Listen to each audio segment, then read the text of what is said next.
Hi, we're here with Eric Ray. He is CEO of Podium, which is a messaging company targeting SMBs. Hi, Eric. Thanks for joining us. Thanks, Larry. Happy to be here. So let's walk me through just sort of what the market is here. I know you do SMBs, it's messaging, it's local. So I guess just walk me through the target enterprises that you're basically focused on. Yeah, so we're serving a massively underserved market, which is local SMBs. There's, I think, 6 million of them in the US alone. And this is anything from a tire shop to a dentist to a car dealership, plumber, accountant, any business that has a physical presence. And the whole reason we even realized that this is a market that needed to be served better by technology is I grew up in Canada. My dad owned a tire shop. And I worked at the tire shop when I was in high school. I didn't think anything of it other than just it was a good job to have during high school to make a couple extra bucks. But as I graduated from high school, went into college, started studying computer science, I started to realize how underserved by technology my dad's business was. And it was a mom and pop shop, I guess, technically, but the tire shop was doing about 3.5 million of gross revenue a year. So I was like, this is a real business. Why isn't there something like a Shopify, which, back in 2013 was newer, but also a great product for e-commerce? I was like, why isn't there something like that for local businesses? And so that was how we decided to go after this market. And we found out over the last 6 years that it's a massively underserved market, but really need technology because we as consumers expect a lot more from these businesses now. And this industry and that market, those sort of businesses, they've been underserved basically forever. Whether it's media with local advertising, whether it's technology, the list goes on and on. Why do you think that is? Well, it's a really fragmented industry, and they've traditionally been very hard to acquire as customers. Like I know this for a fact. When I was working at my dad's tire shop, like it's busy, right? My dad is the owner of the business, but he's also helping customers all day long. So it's been much more difficult traditionally to acquire these SMBs. And I think that's changing a little bit. These businesses are being taken over by younger folks that have a more modern mindset. But yeah, it's a very fragmented industry that's been tough to crack. And we think that's changing. We're seeing that. And especially with COVID, that is completely changed. And it doesn't matter if you've owned the business for 30 years or 3 years, like COVID has made all of these businesses realize that they need to change the way that they are interacting with their customers, because it's just not what they were doing in the past with like a landline telephone as your only line of communication is just not working. So what did Podium see in terms of demand from COVID? Like, I know there was this big, oh my God, we have to digitize effort pretty much. I mean, it doesn't matter what the company size was. Everybody digitized from, a different base, but everybody went digital in a hurry. What did COVID do for demand? Well, look, our customers, if you think about it, dentists, plumbers, tire shops, like for the first 3 months of COVID starting in March, they didn't even know really what to do. And we didn't know what to expect. Nobody did. The whole world was just waiting to see what COVID would do to the economy and the local economy, especially. And what we saw is the first 3 months, our customers kind of just stood back and said, hey, we're just going to wait and see what happens. Most of them couldn't even open their doors because of all the restrictions that were put in place.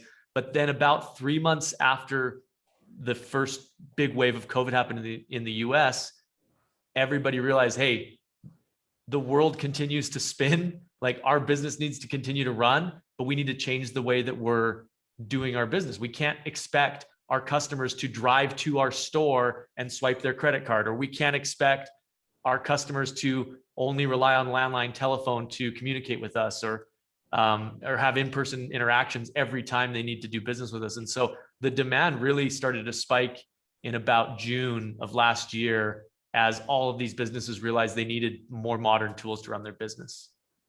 So walk me through, I know there's a focus on messaging, but, and that seems to be the common thread with everything you offer. Yeah.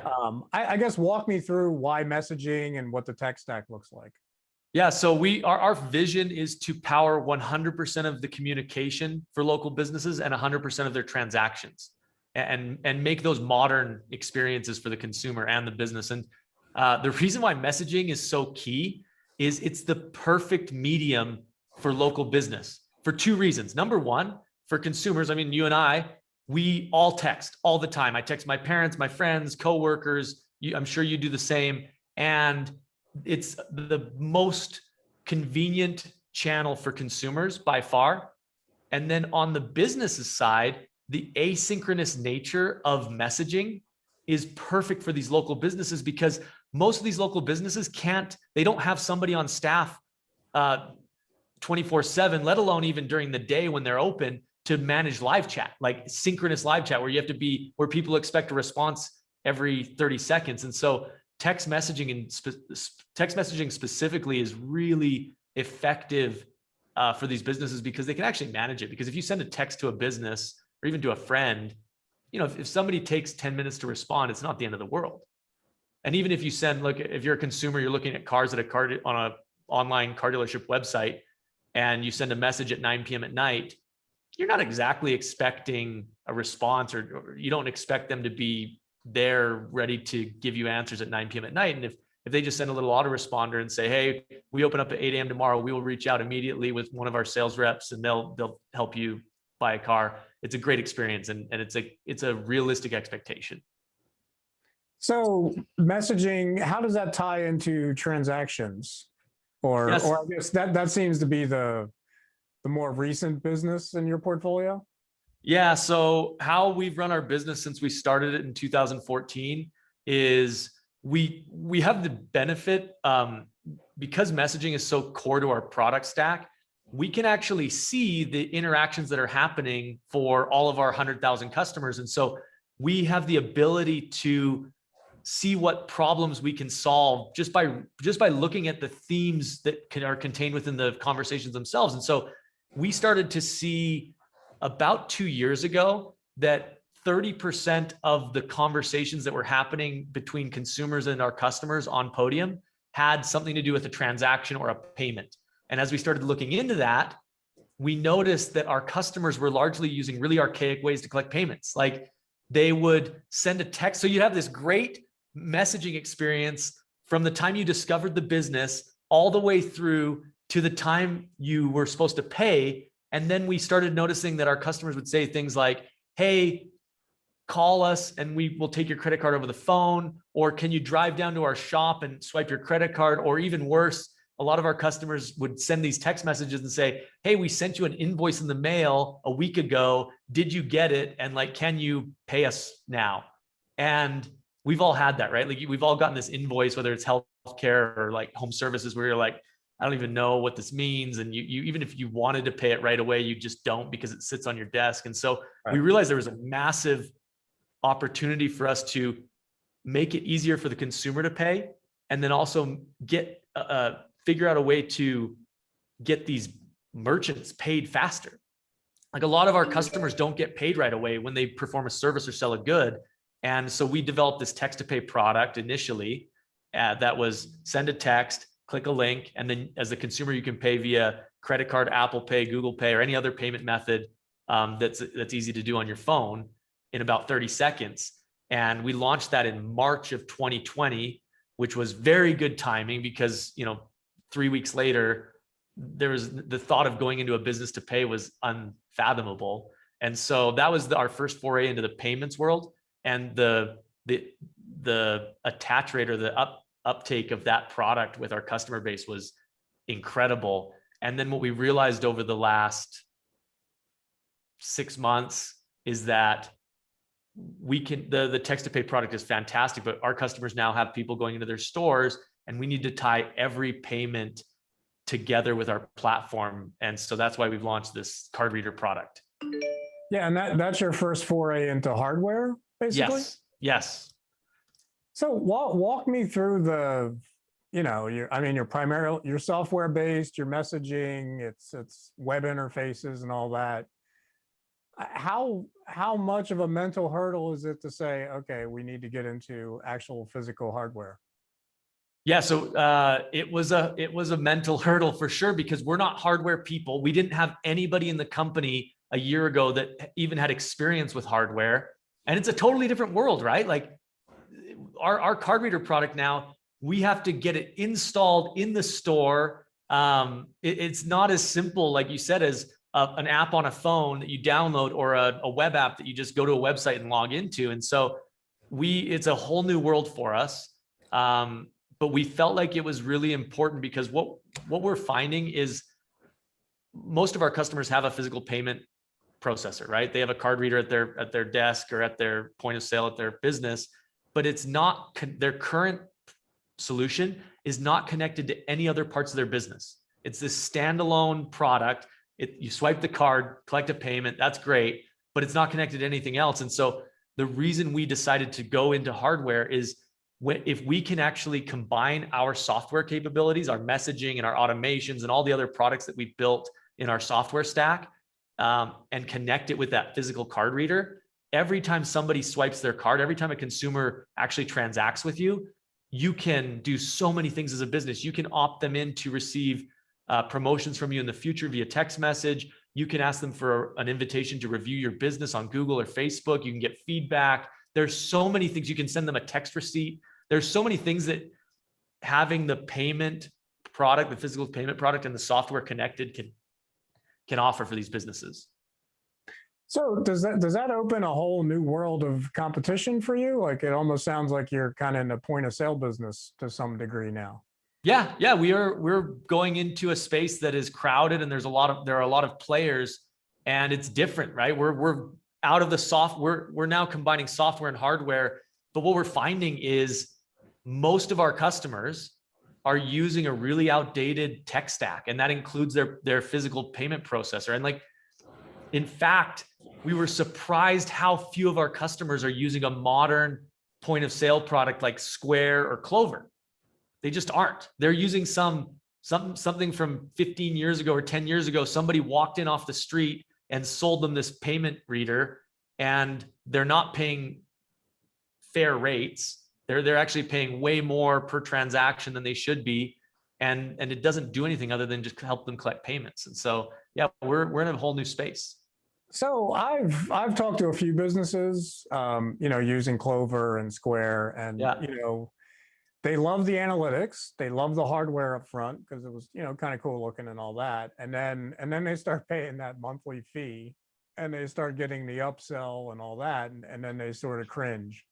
Or pull back a bit. So how does Podium expect to get around that sort of, if you're a mom and pop business, your view of hardware is, okay, so I paid for this card reader 15 years ago and forgot about it. Yeah. Right. I assume you're, as a service and all that. So how do you balance that, sort of grow revenue, and then, make it valuable, and not only that, make it something that, the store owner or the small business owner is going to see as value?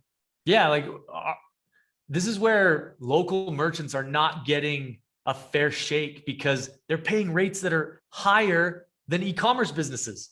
And the rates for e-commerce for credit card processing are actually higher by nature. But these local businesses are they're just not getting a fair shake at the rates, and they're paying too much. And it's Square and Clover, I think, are great businesses, and they provide transparent rates, which is not common among these credit card processing companies, but they're high. The rates are really high. And so the benefit that we have as a software business that's going into a hardware payments business is we don't have to charge the highest rates out there. We can actually offer really competitive rates, incredibly competitive rates, and it still works with our business model, because we have the whole software side of our business, and we charge for that.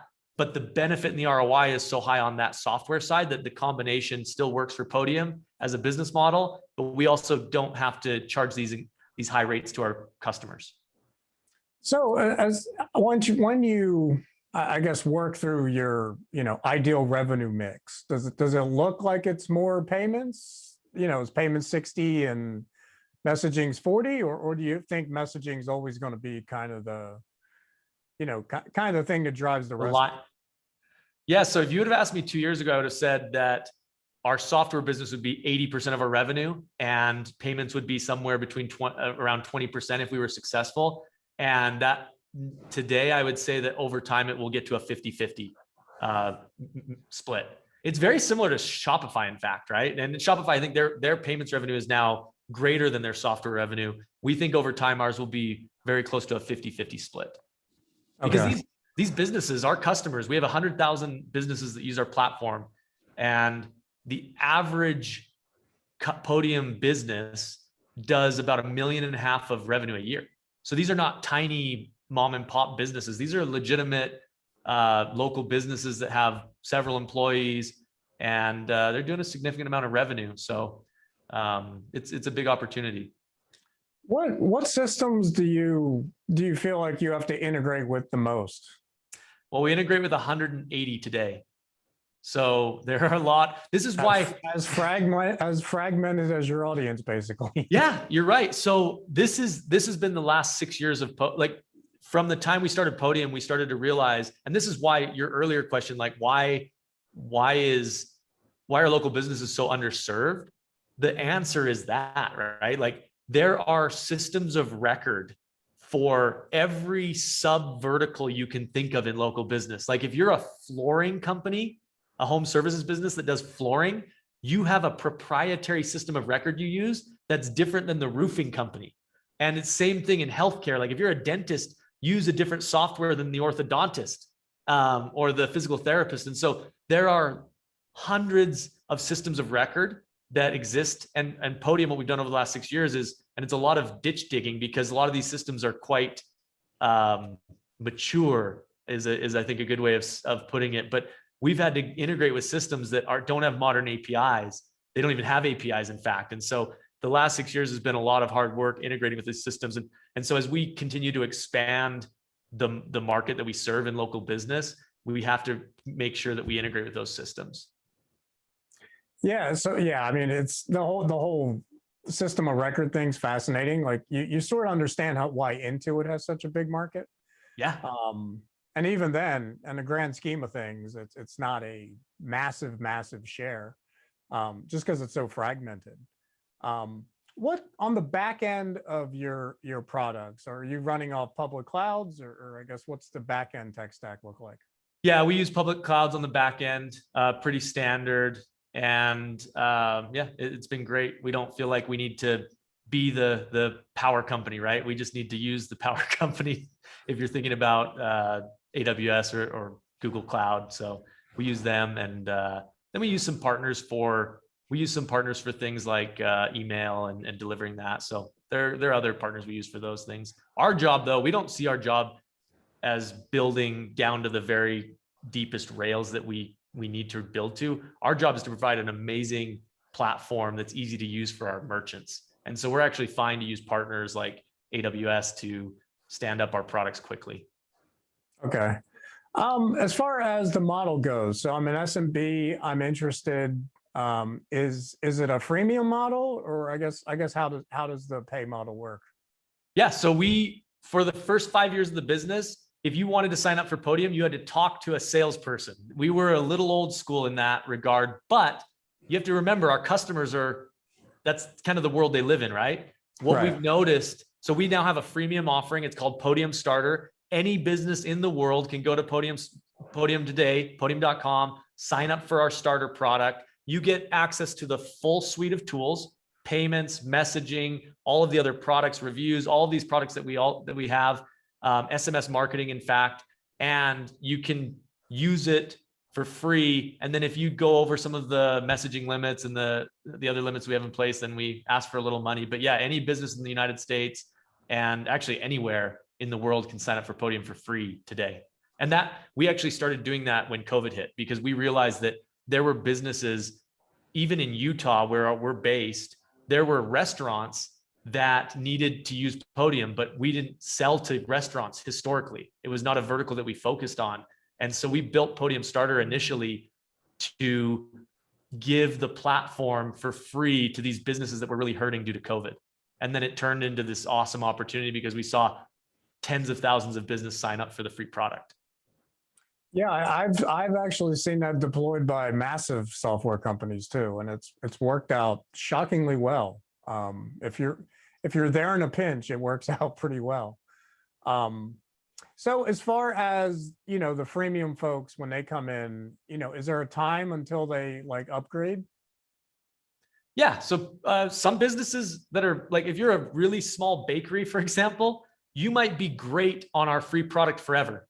And that's fine. We don't need to make it like, we don't need to make it any money from you. If you're a small bakery and you're 1 or 2 person shop, we just think that you're probably a great business to have on our platform. And if you happen to grow over time, which we believe Podium helps you do, then maybe you'll upgrade to one of our other packages. But over time, if you're the right business, if you're doing $1 million plus of revenue a year, over time, if you're using the platform, you'll eventually upgrade to a paid plan. So what pain points in the future does Podium hope to address? Well, we're already doing a lot, because if you think about powering all of the communication for a business and all of the transactions and payments, it's a ton. So not only is messaging important, but voice is important, right? Like phone calls. Local businesses still get an overwhelming number of phone calls every day. And one of our opportunities is to make that a more modern experience and a more convenient experience for both the consumer and the merchant. And so that's a huge opportunity, powering all of the communication, email included. And then on the fintech side, so payments is fantastic. We have a long ways to go there. Card readers is one of those forays we're making, but we also see the opportunity to give our customers access to their revenue quicker through like a Podium bank account, right? So if you collect payment from a job that you've done if you're a home services business, you should have access to that right away, instead of needing needing loans or needing some type of credit from your local bank to purchase supplies and get you to the next payday, right? And so there's an awesome opportunity for us to make it just modernize the way these businesses run. Well, yeah, if you can improve cash flow for those smaller businesses, that alone's the ROI that matters. Well, yeah, so those that work in tech, myself and you, we don't think about this, but an average local business doesn't get access to their revenue that they've earned for like 30 to 60 days. Right. And so they end up having to take out loans and do all this crazy stuff. And that's just not how the world works today. It's like an old paradigm that they're working in. And so our goal is just to change that. All right. Well, any questions? Anything you want to bring up that I haven't mentioned? No, this has been great. This has been great. I think that this is the most underserved sector of the economy. So it's not the sexiest, as you probably realize, like talking about plumbers and car dealerships is not the sexiest topic, but it's, last time we did the analysis, it's 38% of the GDP of the United States. And it is the backbone of our economy. And we feel so grateful that we can serve these businesses, because they are the backbone of our economy. And they should have the tools they need to modernize their business and be successful in this modern age. So we're just very excited about the mission we're on. Yeah, and honestly, I mean, I've found it covering, especially mid-market companies, like there's a whole set of tech vendors just focused on them. And that focus just makes them like lifelong customers, basically, because the big guys come down in that space in a recession when they want to grow. And then they go right back to the big, large enterprises once things get better. Yeah. So yeah, it's a frequently forgotten audience, basically. Yeah, and one thing that we've found is Podium. We started out as a very small messaging tool, and that was our first product. We were basically a point solution, and we've grown over time now to a platform. What we found is our customers, they see us as the most modern partner that they have. And so anytime we come out with a new product, they're all very willing to adopt it, even if it's something like a card reader, which is a pretty big departure from what we have done in the past. And it's because they trust us to build a modern product that will really help their business and help them grow. All right. Well, thanks for joining us. Yeah. Thank you, Larry.